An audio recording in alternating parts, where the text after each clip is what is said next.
Hello and welcome to my latest video. In this video we're going to be carrying on painting the base for my Vampire Lord.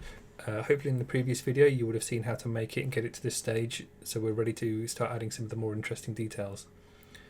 The main focus of the video is going to be the skeleton because he's such an integral part of the base really, but we're going to be finishing off the base anyway, or at least most of it that you can see. I'll be finishing the rest in my own time. But to start with, I'm going to be working on the eyes. The reason I'm starting first on the eyes is because I want them to be really bright and glowing, and they're going to stand out from everything else on the base. And also, because the skeleton's black, it'll be much easier to paint them and go completely over the top and not worry about getting any paint over the edges, because it's more important that you get the glow perfectly bright and clean than worrying about getting paint on areas that have already been painted on the skeleton. So you can see to start with I used white, just filled in the eye sockets. Now you want the paint fairly thin when you do that, and it's going to take 2 or 3 layers. So don't be tempted to overload them, because what happens is, because it's a socket, it's like a nice little well, what you can do is fill up the whole area. It'll take ages to dry, and then as it does dry you'll get little patches of black showing through. Just do, as I said, 3 or 4 layers of thinned down paint, and eventually it'll all look really nice and bright and clean. It'll also dry a lot quicker as well. Now I've got some other colours on here. So I'm using Pro Acryl Golden Yellow for this. Now I just wanted to test this out really. You don't need to use this particular colour. It has got quite nice translucency, and it's a fairly mild yellow. But pretty much any yellow will do. Maybe mix it with a bit of white just to soften it down a little bit. You don't want to paint all the way to the back of the socket. You want the very back to stay white, because that'll then work as the source of the light. So it'll make it look extra bright. If you paint the yellow all the way to the back, you're going to dull it right down. It'll still look like it's OSL if you're using the same technique, but it's just not going to be as bright and vibrant looking as if you leave the white glow in the middle. So you're just kind of like running the brush all the way around, and this is where you're going to see, or most likely to see, any paint spill going over onto parts that we'll be painting with the skeleton bone colour later on, which is why it was important to do the eye sockets first. So as I mentioned earlier, don't worry too much about being neat around there, just be neat within the eye socket. So the third colour I'm using now is Moot Green. I do come back later with some P3 Iosen green as well. It's not super necessary. I'll talk a little bit about it when it comes on, but this is kind of like the main colour to get right, where you have to be the neatest. You don't want to be too far back into the socket. You definitely want some of the yellow to be still visible. The nice thing about the Moot Green is that it's a very yellowy green anyway, and if you keep it quite thinned down, so around about 1.5 parts water to 1 part paint, it'll have the translucency enough so that the yellow will still show through underneath it. Whereas if you have the paint too thick, what will happen is it'll look like a very distinct kind of band going around the eye. You don't really want any banding going on. You want it to look like a reasonably smooth transition coming out. And it's also important to turn the skeleton upside down, so you can get the effect going all the way around. Just so it, you're completing the effect and the light looks consistent all the way around as well. And it might be a case of you need to do a few layers. I mean, you most likely will need to do a few layers just because of the thinner paint. If you find that the banding is too strong still, then you can go back with the yellow beforehand and just sort of blend it in to the green that's already there. So if you overlap it a little bit, it will still help to soften the transition a little bit. So now we're going on to the skeleton, the bone section. I'm mainly going to be showing you on the skull, but it'll be exactly the same process for all the other bone parts on the model. So I'm using XV88 at the moment, and it's kind of like it's very similar to my usual technique actually, just sort of scrubbing the paint on there. I started off, the paint was a little bit too thick. The temperature in the UK is quite high. I don't want to hear about how it's just like winter compared to every other country on the planet. For us English people, it's really hot. So I think it's around about 32 degrees, something like that here. And then in my painting room, it's a lot hotter as well. So it's quite warm for paint anyway. But regardless, keep the paint down to around about 1.5 parts water to 1 part paint. Again, it doesn't have to be exact, but you just want the paint to be fairly thin as you apply it. So even if you do have it thicker, say you went for a 50-50 consistency, that's still fine as long as you only do very minimal amounts of paint on the brush when you're applying it. And try and keep to just using the tip of the brush. It does mean it takes a little bit longer, but you can be quite sloppy in how you do it. So just apply it with very quick movements. And that'll cover the area fairly rapidly, because you don't want a smooth finish all over. You want little areas of like dark patches and things. It'll become more obvious as I go along for why that is, but the main reason is that I want them to look like the skull's sort of like heavily scratched and dirty. So the skeleton's kind of coming out of the ground, and you'll be able to see that effect more later on when I apply more of the sort of like the plant and vegetation and stuff around him, because it'll push the effect a little bit more. One thing you do have to be a little bit careful of, so because I was a little bit maybe too neat even when I applied the green glow in the eye socket, I didn't take it all the way out. Now technically that's accurate because the light should only travel in a straight line, so it wouldn't curve around the edges. However, normally when you see things that glow, so if you see like a red glowing, like a flare or something, if you see that in a dark night, it will have a very strong glow coming out of it, and that's the light catching particles in the air. So it's like like water particles or dust or things like that. So you and you can't obviously do that effect on the model because obviously you just can't. So you kind of like have to give the impression of it. So you'd take the green out around the edge of the eye socket a little bit. So from where I painted it on, if you just push it out a little bit further, because what you'll see as this progresses and I paint more of the bone colour in with the XV88 is that there's kind of like a black ring around the eyes. Now in some ways that's kind of good because you get the high contrast still, so you're going from white in the centre of the eye to black on the very outer edge, and it does make the eyes look extra glowy, but it's such a hard line, that black light outline, that I think it stood out a bit too much, and that's where I'll come in with the Iosen P3 green. But just looking at the bone still, you can see, so I'm going all the way around. You want to cover all the bone at this stage. As I said, I'm just focusing on the skull just to show you, but the light has to kind of match the model that's going to go on top of the base as well. So the Vampire Lord, if you've seen any of those videos, you'll see the light's coming from above left, and it's going to be the same on the skeleton here. So if you look on the skull, the kind of like the top left area is the XV88 is more kind of blocked in on that area. That just means that I went over that more times, so it's just purely one colour on there at the moment, and by keeping the paint thinner I can layer up in those areas and it looks like a highlight anyway. So I've pretty much highlighted and shaded it very basically just using one colour. Now I'm up to Ushabti bone, and this is pretty straightforward again still. Now you do want this fairly watered down, so this is around about, I'd say 1.5 parts water to 1 part paint, but you might want to push it to 2, just depending. It will leave very soft translucent marks. It might be a case of some of the marks you want to be a bit thicker. What I tend to do on my wet palette is, for the paints, I will thin them more in the middle. That's where I put the water drops when I want to water it down, and you'll find that at the very edge of the paint where it starts to dry naturally, first the paint will be a little bit thicker then. So if I need a slightly thicker paint, I can go to the edge of the blob of paint, or if I want the thinner paint, then I can stick the paintbrush right in the middle. So it does give you some options anyway.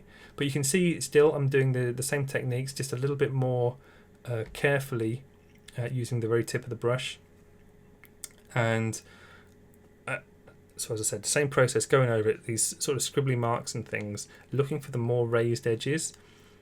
Again, keeping in mind that I want the top left light source, and also the shape of the highlight. So if you look on the forehead, it's sort of a rounded kind of shape, but it's very matte. It's not a shiny skull, so the light is fairly diffused around the area, but just more concentrated on the top left. That also means that bottom right edges that are facing upwards will also catch the light, so you're going to get a highlight going around the lower edge sockets of the eye sockets.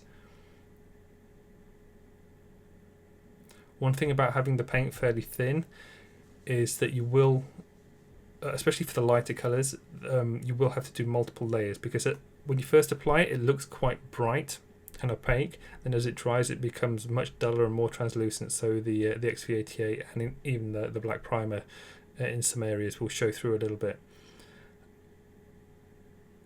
And it's quite nice actually. So there's some big blocks of darker patches where when I painted the X-V88, some of it was it's just like the primer was showing through a bit in in larger areas.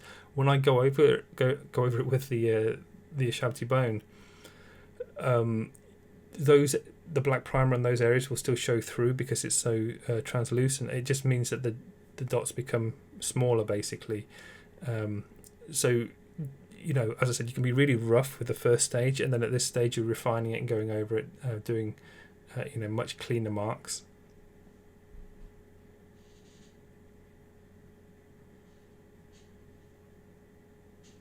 It is a fairly slow process, but because of the thinner paint, as you layer it up, it will become much neater as you progress. Whereas if you have thicker paint, you just can't do that, and it means that you have to be really neat much earlier on, and you still won't have a smooth and cleaner finish. So keeping your paints thin for this style of painting means that you can have a very smooth, clean surface on it, which is something more that's visible in the flesh. Again, like you can get very rough painting that's quite thick, and you can't see that so much on social media posts. But because this is going to be a Golden Demon piece as well, it's really important to get that smooth kind of clean finish. So I can get the textured look while having paint that isn't thick and lumpy basically.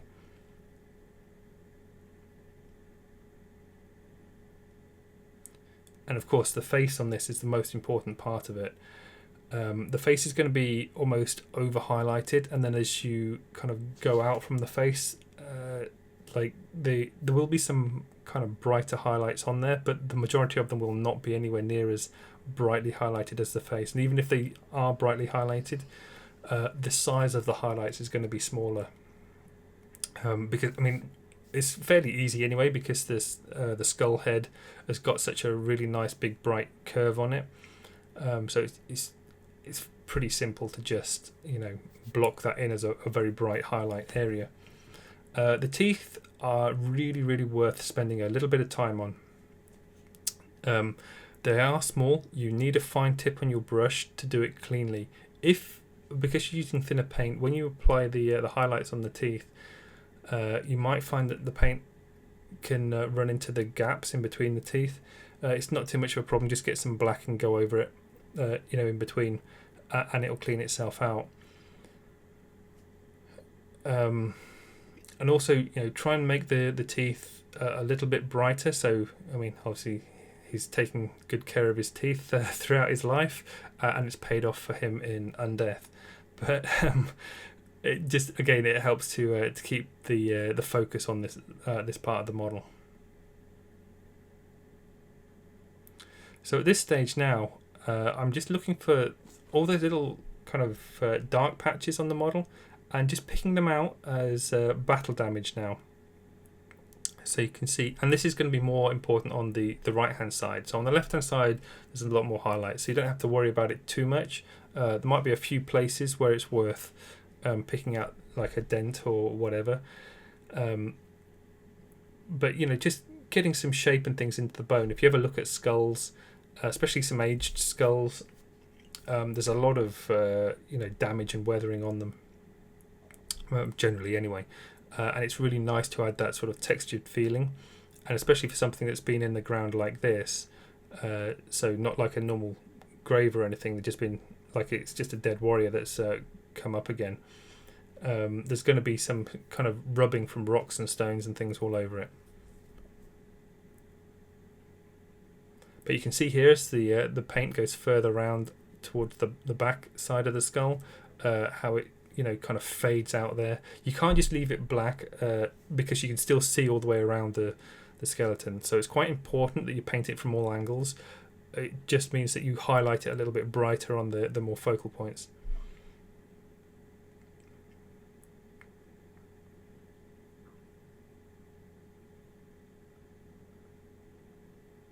So again, you can see here on the lower jaw, I'm not just filling it in so it's one big block of bone.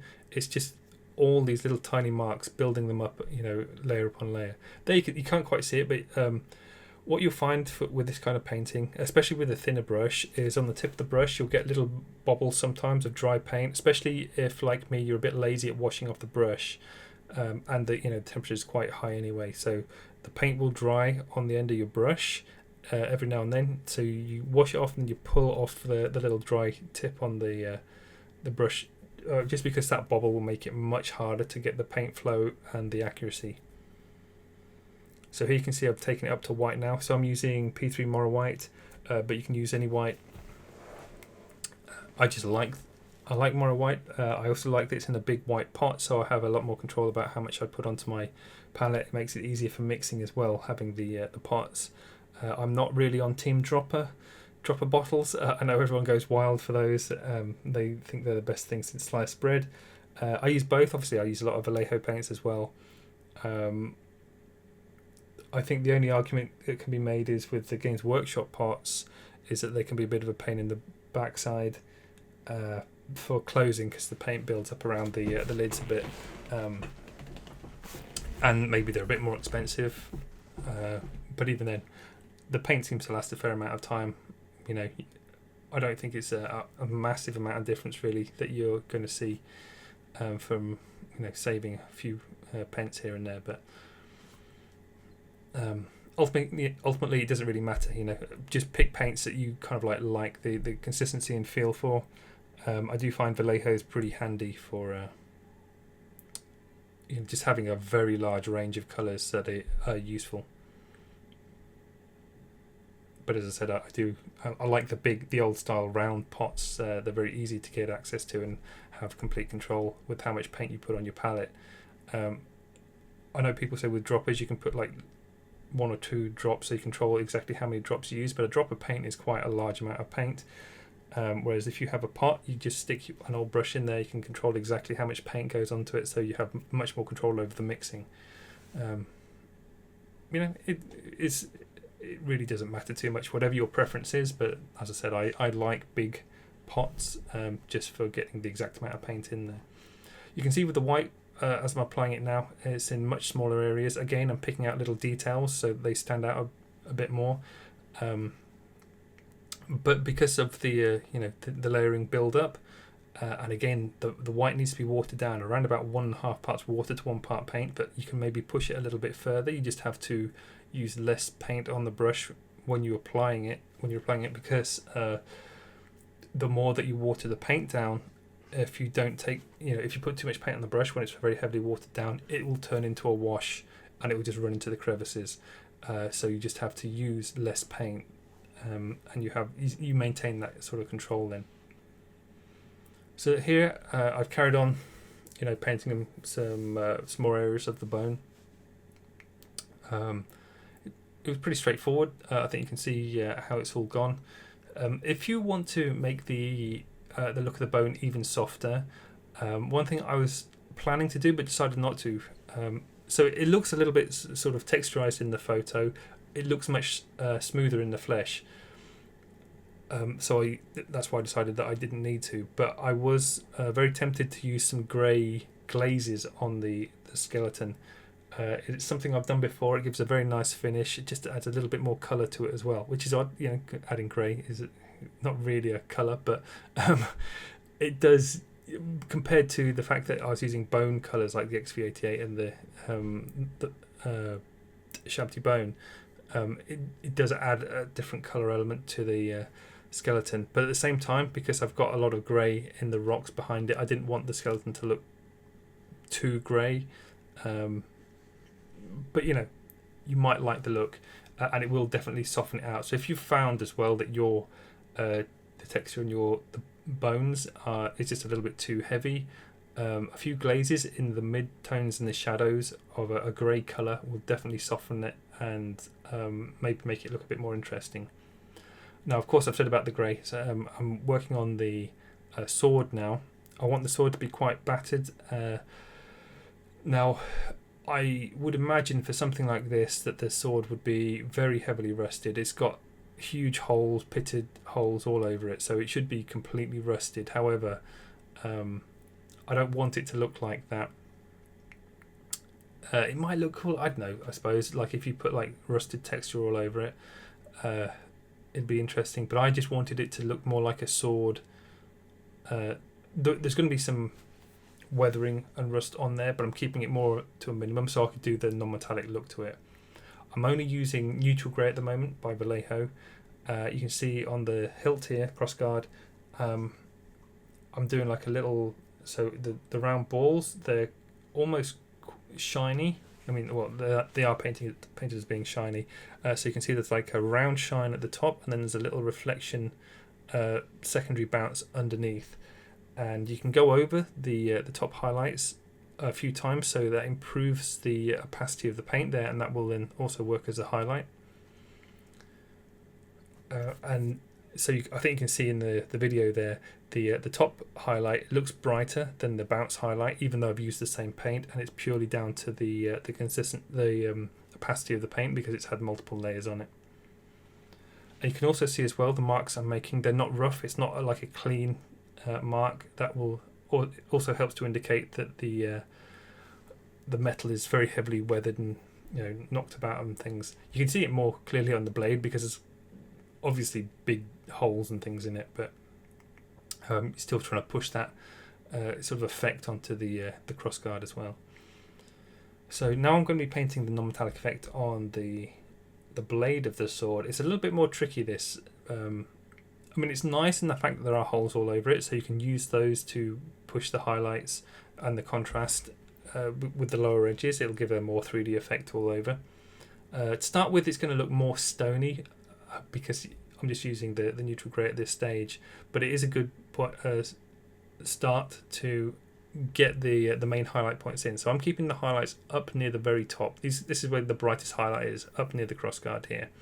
As we go further down the sword, you're going to get much less of bright highlights, but just picking out details, and then we're going to sort of fill in the colours a little bit with some of the ground, some of the flat of the blade with the ground colours as well. So that will work a little bit like reflections, but also like there's dirt on the blade.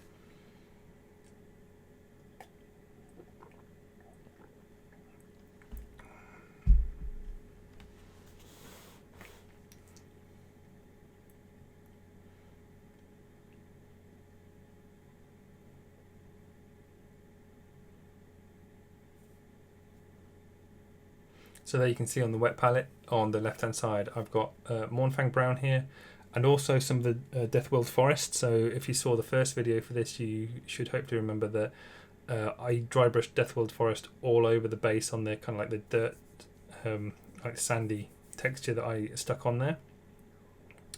The Mournfang brown works really well as kind of a rusty effect, because it's not too bright and obnoxious. Sometimes when people do rust effects, they make it really orange.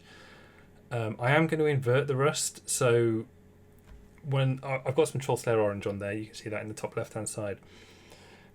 When I finished with the Mournfang brown, I put some of the Trollslayer orange into the very deepest recesses, and it works like an inverted highlight then. Really picks out some of the more kind of rusty, dirty areas. But the thing is that in reality that's wrong. When you get rust, the more built up it is, it becomes darker, like a really dark brown colour. Then, so if you've got rust on, say, on a white car or whatever, there's a chip on the car, or I think you see it a lot on vans as well. So you get the chips. At the very top of the rust, it's really dark brown. Then as the rust streaks down from where water's been running through it, it gets more orange, and it's like quite a vibrant, bright orange as it streaks down the white paint that hasn't been chipped. So you got the chip at the top, and then it's the white paint's underneath it. So the white makes the orange really stand out. And that's because as you see more of the colour as it is spread it further out. So really, when you do the streaking and things on rust, the further away from the source of the rust, that's where the brightest orange should be. Although you have to take into account the fact that it's more diluted. So, I mean, the brightest is probably kind of like halfway down, or something like that anyway. Then the further down it goes, the more sort of spread out it becomes. But then the closer to the chip it gets, the more concentrated the rust is. So that actually becomes like a darker brown. You can see here I'm still going back with the neutral grey and doing the scratchy marks all the way down. I already have, at the top near the hilt, like the stronger, more opaque grey marks, but I can't just leave the blade completely black again. It just looks lazy and unfinished. So what I can do though is do sort of scratchy marks all the way over it, and then knock them back with the Mournfang brown. And that will also add to the sort of dirty look of the blade. Whereas I'm going to keep the primary highlight that I want in the top left. That's going to be, that won't have any Mournfang on it. Now the highlight in the top left near the hilt, I talked earlier about how the highlight on the skeleton the light source is coming from the top left hand side.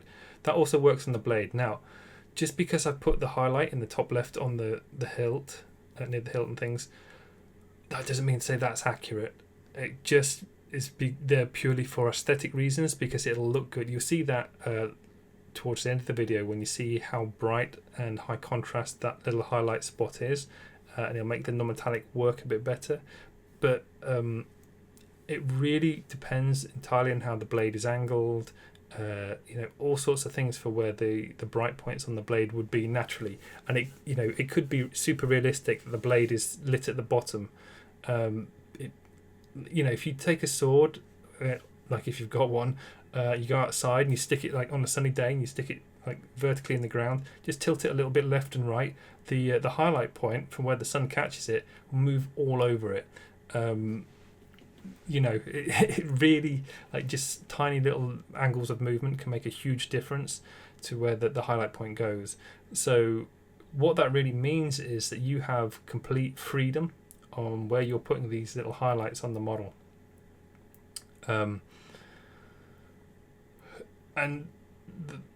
For me, in the case of this one, is having it in the top left, the really bright shiny part there, it just looks better and it matches the look of the model. It keeps everything kind of balanced.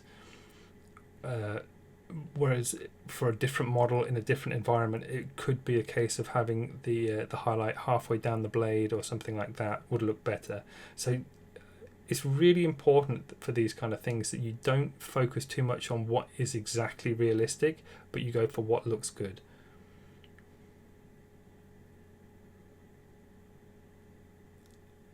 The marks that I'm making on the blade at the moment, again, they're very, very similar to how I did the bones on the skull, but they are kind of a little bit longer, spread out a bit further. It's the same kind of movements that I'm making, very sort of almost like cross-hatching, but kind of wild and chaotic.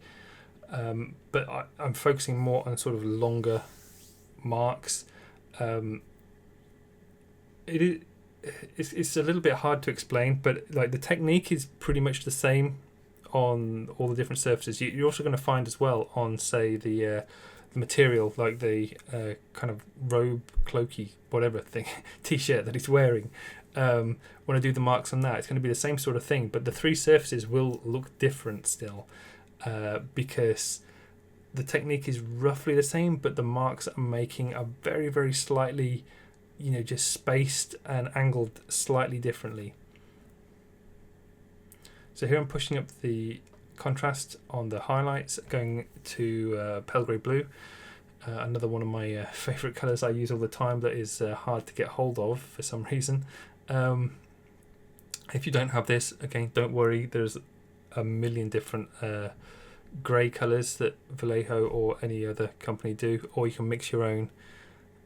Just pick a grey, add some white to it, you're going to get a pale grey colour.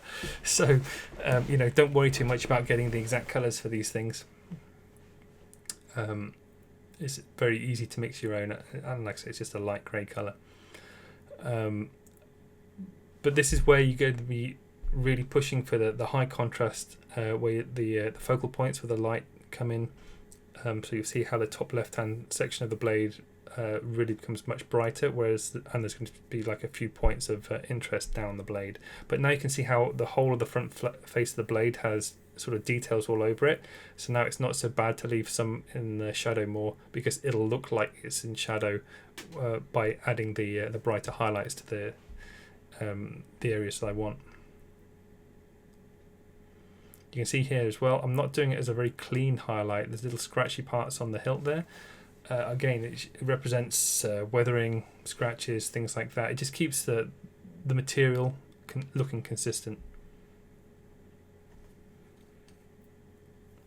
And you can see how much bigger the marks are on it. So that, again, varies the surface to the... if you look at the skull head there, you see how fine and soft the little marks are all the way over on that. I must add as well the paint consistency for the greys that I'm using, so the neutral grey and the pale grey blue. The paint's a little bit thicker, not too much. It's somewhere in between 50-50 and 1.5 parts water to 1 part paint. Again, test it yourself, or it depends very much on the painting environment.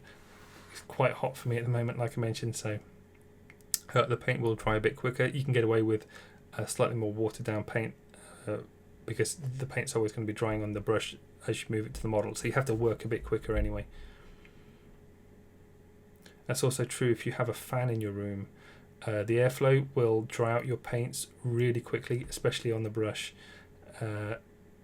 So just keep that in mind. If you have a fan around you for keeping yourself cool while painting, it will definitely dry your paints out quicker. It'll dry out your wet palette quicker as well. So it's all just little things like that to bear in mind. Paint behaves differently in different environments, and you have to adapt to it.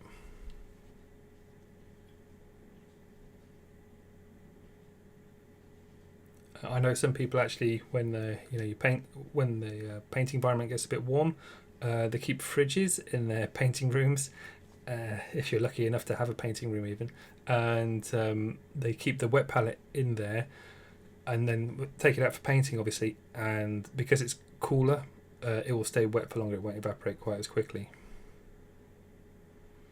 And it also helps to prevent any kind of mold build-up on your wet palette as well. It's not something I do, but might be worth a try if you're finding that your paint is drying too fast for you to work with.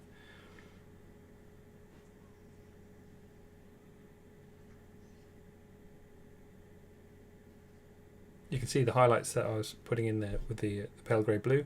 Again, using the very tip of the brush, not too much paint.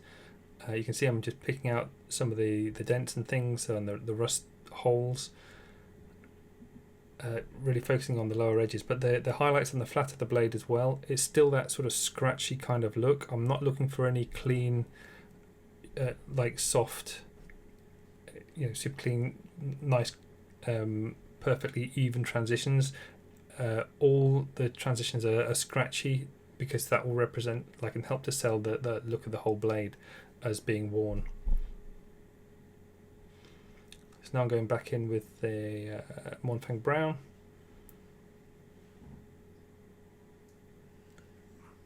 And you can use this on any of the shadowed areas. Remember, that's going to be knocking back at the black or highlighting it up, if you like. So be a little bit careful, because that's decreasing your contrast, your tonal contrast. So the highlights will not go from white to black anymore. They'll be going from brown, which is a lighter color than black. So the highlights then don't stand out quite as brightly. So don't cover the whole area in black, or rather, don't cover the whole area in Mournfang brown, but leave some of the area black if you can, especially one or two of the recess holes. But also, because I've got the Mournfang brown fairly thinned, at least I try to keep it. It's probably dried a little bit more than it should have in this weather. There we go. Just add a bit of water to it. But just Mournfang brown anyway has good translucency, so the colour beneath it will show through. So even if you go over the black a little bit, it doesn't matter too much, because it will still show through. If you start doing multiple layers of it, then you're definitely going to see that you're losing that high contrast look to the blade a little bit. Here I'm going back with the Deathworld Forest. You can see how watered down that is now. If you get any little blobs of paint like that, we see where because it's so watered down, it leaves kind of very watery blobs, because I'd overloaded the amount of paint on there. Don't worry about it too much. Just clean your brush off, then dry it off on some kitchen roll. Then you can touch the paint and it will suck back into the brush with a capillary action. So then you'll take away some of that excess paint. So it's not something to worry about too much. Obviously, don't hang around when you're doing that. If you take too long, what you'll find is when you suck the paint back up, it'll suck from the center, but it'll have dried at the edges, and you'll be left with like a coffee ring kind of stain, which can also be like a nice effect, but not for this. For what we're doing here, you can see I'm keeping the Deathworld Forest right down near the bottom of the blade, so that works, as I said, kind of like as a reflection. So the blade's pretty dull anyway, so it's a very soft reflection, but you can also be argued that it's kind of like just dirt from the ground being on the blade as well.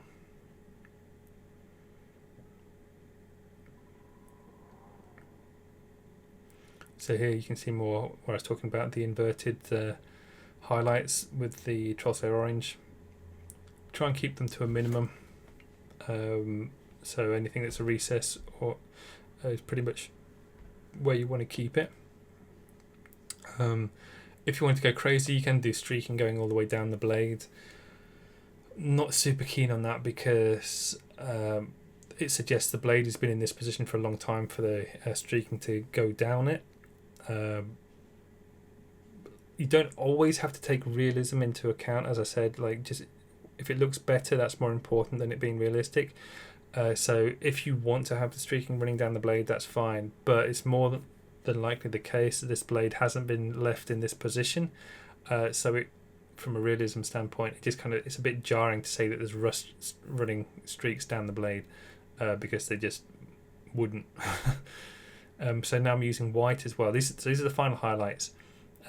Again, this is very heavily watered down. I said it was white. It looked white on the video. It might be a case I was still using the pale grey blue. But it doesn't matter. It's the same process anyway. I have left the handle as a non-metallic metal effect. Now, it might be the case that you would rather paint the handle as, say, wooden and the pommel as gold, or have a wrap. You can paint like diagonal stripes going up the handle. I just assumed that if it had a wrap on it, that it would have worn off.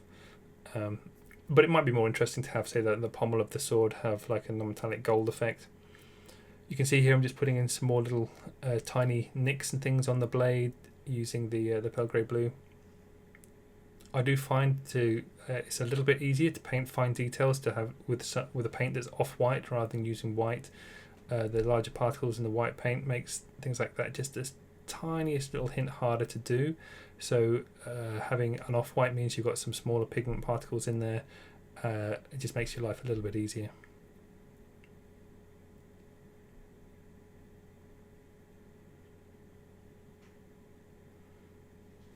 You can see how quickly my paint's drying still, due to the wonderful weather.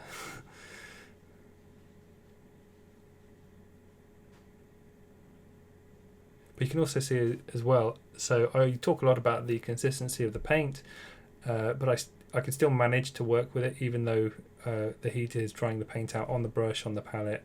You know, it's doing it all quite quickly. As long as you are aware of how the paint works, you should be able to adapt to whatever the situation is. It's not just a case of, oh, it's too hot so you can't paint, or it's too cold you can't. I mean, it might be too cold or too hot you can't paint. You might need to go to the hospital from heat exhaustion, or you just got hypothermia or something. But you know, the if you're within you know, fairly comfortable environment for the temperature, regardless of if it's a bit hot or a bit cold, you should still be able to adapt to the flow of the paint. You just have to be aware of how it's going to react.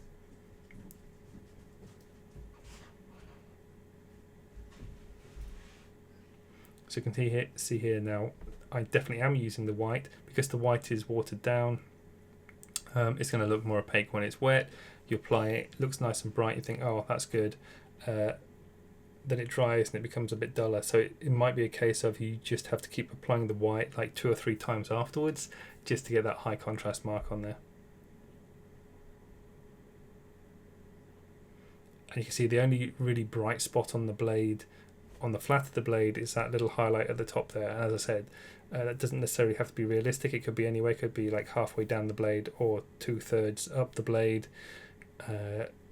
You know, I felt that, especially because it's got that little extra large curve coming out from the hilt down to the wide part.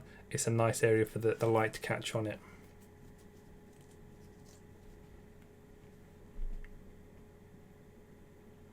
Right, so now earlier on in the video I talked about the glow around the eyes. So I think you can just about see, especially at the top under the brow, there's some very dark lines under there where it's just the black primer showing through. So now I've got the P3 Iosen green. Now don't worry if you can't get this colour or you're not interested in buying this colour. You don't need to. You can even just use the Moot green if you want. But I do find having a slightly darker green is the better option. It will make the eyes look more green. You can see there I actually painted a little bit on the side of the nose as well. The only thing is, so you can see like it's making quite a strong difference between the edges with the green as it goes further back into the white. Now the light's obviously shining from my lamp straight down in there, so you can see the layers more clearly. But it is quite a high tonal jump between the Iosen green and the white, so it might be a case if you want to go back with the yellow or the Moot green and just soften the edges of the transitions a little bit. You can even just go over the whole area of the Moot green as long as it's watered down enough. So you paint it all with Iosen green, you know, get rid of all the sort of black edges. Then you can just paint that whole area again with the Moot green if it's watered down, because there will be some like a translucency effect. So the Iosen green will still show through as darker. And you know, you just get like a softer transition going through it.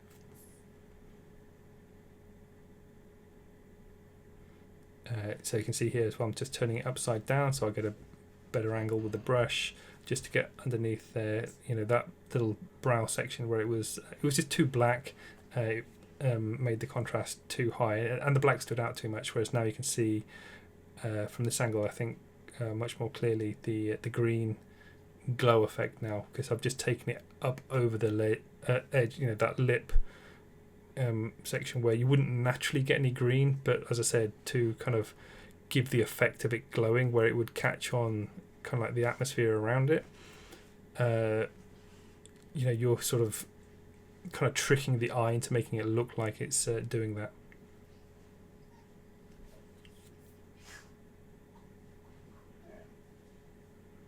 So now I'm going to be painting the material, the cloth that the skeleton's wearing. This is really simple. I'm using the Deathworld Forest again over the black primer. The main thing is that you're not going to be covering it. You're just using this as a highlight. So it's going to be, and it's also very, very watered down. I think you can see quite clearly how watered down it is. One, if you try and do like a big heavy brush mark, it's just going to flow in like a wash. So you need really small amounts of paint on there, and you're just looking for a few highlight points, and we're doing very similar again marks that sort of kind of scratchy, follow the shape of the cloth as well with the brush marks, and then every now and then you do like a little scribble in there.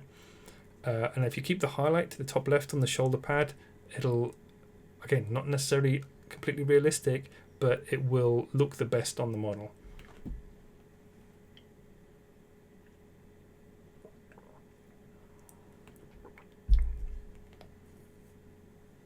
You're just looking for the folds in the cloth.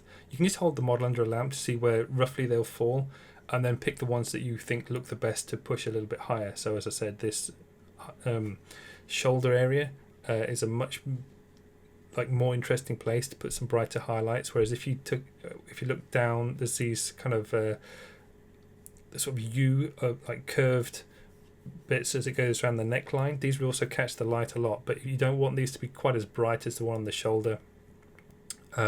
Even if they naturally, like when you hold it under the lamp, they'll probably stand out just as much, if not more, than the shoulder. But keeping the highlight on the shoulder will keep your eye up with that level next to the skull, so it just looks more interesting like that.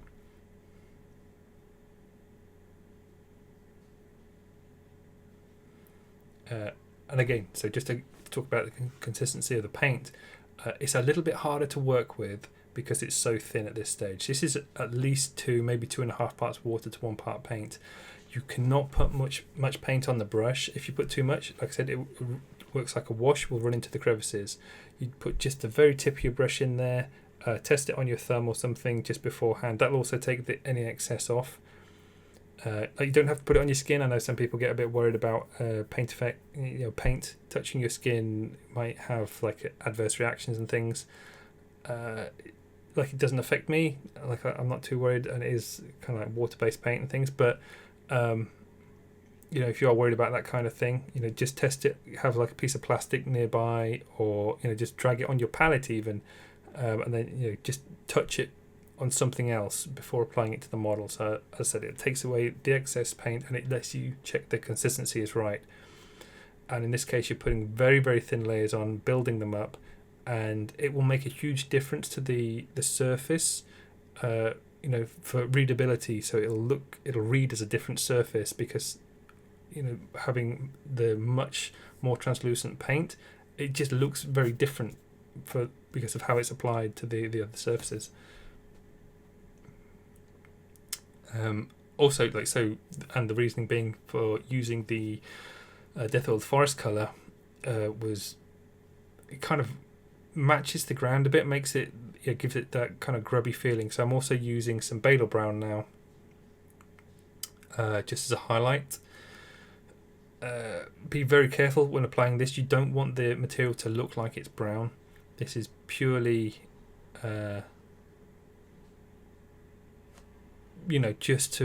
because it's brighter than the Deathworld forest basically, and it makes it look like the material is kind of grubby, so it's been underground. But the overall look of the material is that it's black, and it's just a grubby black. And it's the same thing again, very watered down paint, using only the tip of the brush. Be very careful, loading up the brush. You can see how sharp the tip of my paintbrush is. Now I actually pulled a few hair bristles off of my brush, so I have a very long sharp point. So even if I push a bit harder, it's still going to be quite a clean sharp mark that I make, and it basically means I won't get any pooled paint anyway. And you can see there, because of the extra thin paint, how much softer the highlights look, even though it was a very similar technique to how I painted the blade. Makes a huge difference. Right, so now I'm going to be using these mini nature moss pads. I'm going to be just slapping them on all over the base pretty much. You can see I've got a paint pot there, so don't look at the paint pot as the name of the paint pot.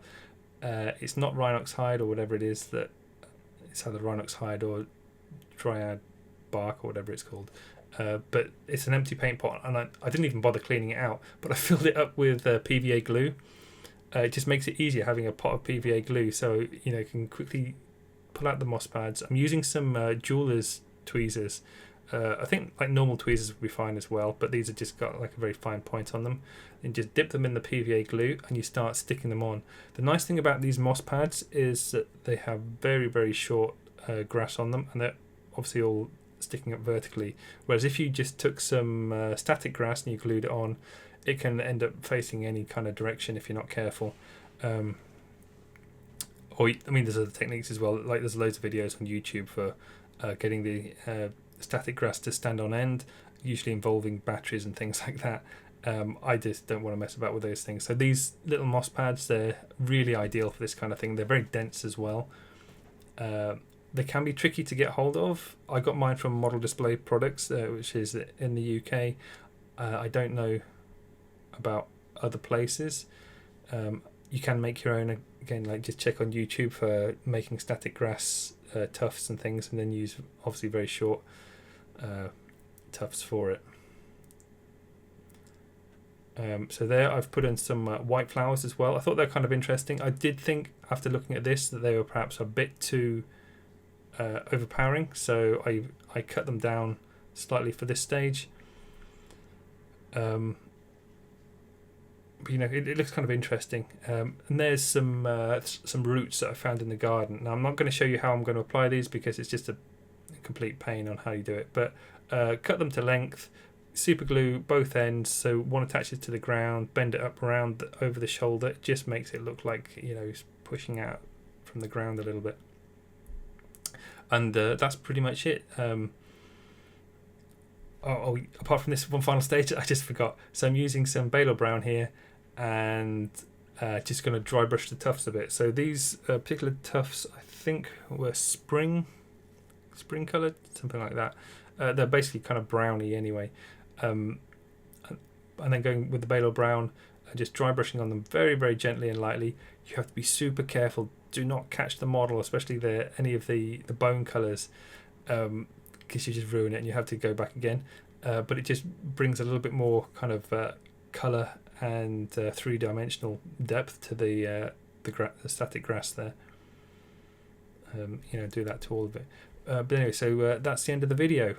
I have to polish the base a little bit more just to get it up to Golden Demon standard, make sure everything is perfectly finished.